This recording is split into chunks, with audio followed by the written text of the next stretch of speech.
Hey guys, Ivan here.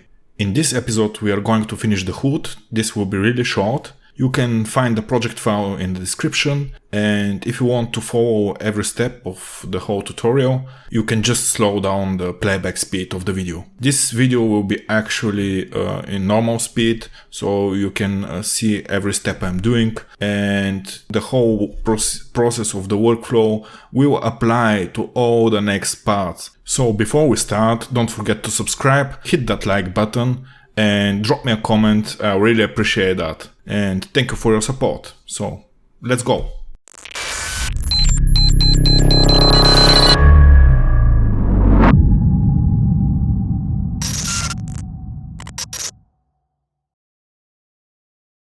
So I actually decided to speed up just the modeling part because it is nothing new.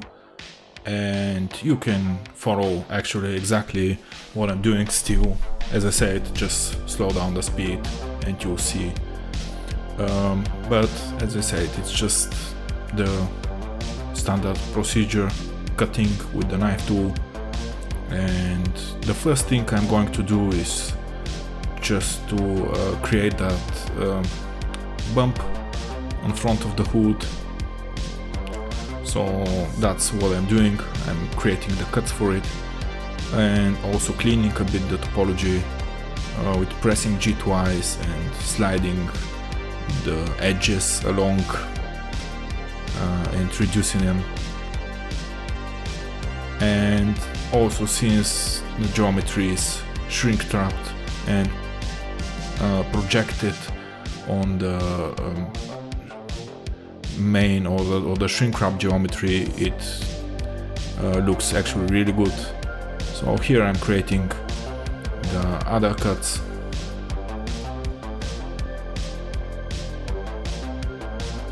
Adding some other loops to make a proper topology. And I'm going to reduce some edges as well. Just trying to figure it out.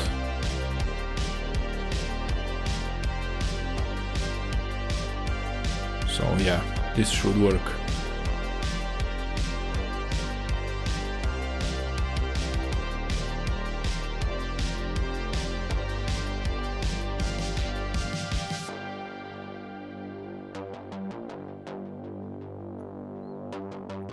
And sliding this a bit and then merging this together. Also putting this on place. And the same for this one, sliding it a bit up and then sliding this down and merging it together. Same here, just trying to maintain even space between the edges.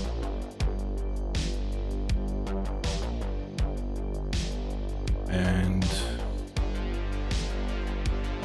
I will duplicate the shrink wrap modifier and apply it just because the shrink wrap is moving some vertices and I want to have it and to work correctly. So I added solidify modifier here, and make sure that you click on the borders. So basically you have only the edges, and apply the shrink wrap modifier as well. Then I'll have to select to create vertex groups,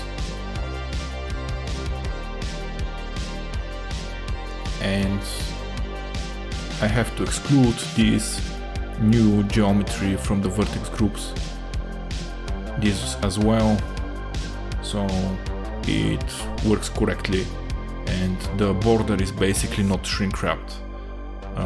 Otherwise it doesn't look good. So I have double H there, I have to clean this.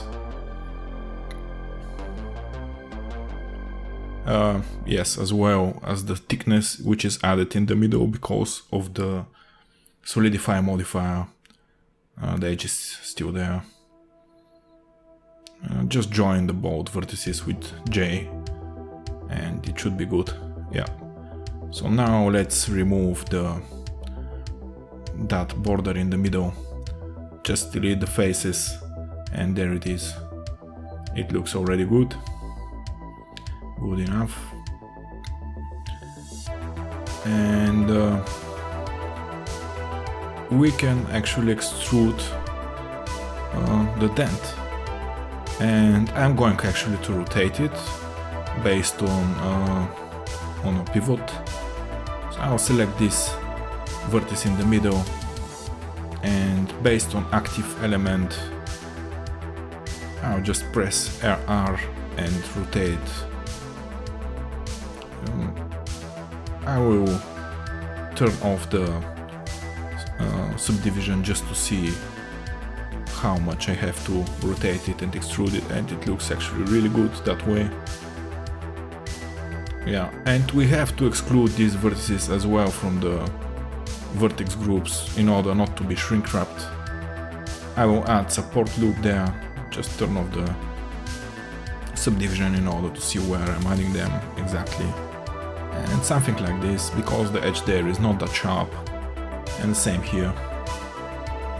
Pressing E and then F in order to align the edge correctly.